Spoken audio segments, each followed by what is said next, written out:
आराम से आराम से आराम से। अबे सालो ये क्या कर दिया, अब तो मालिक हमें छोड़ेगा नहीं।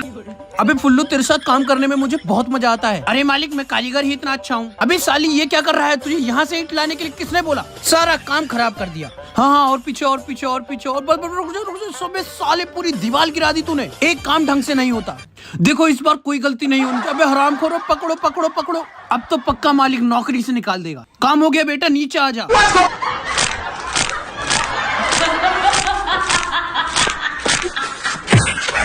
अरे हरामखोर मेरी उंगलियों का तो भरता बन गया।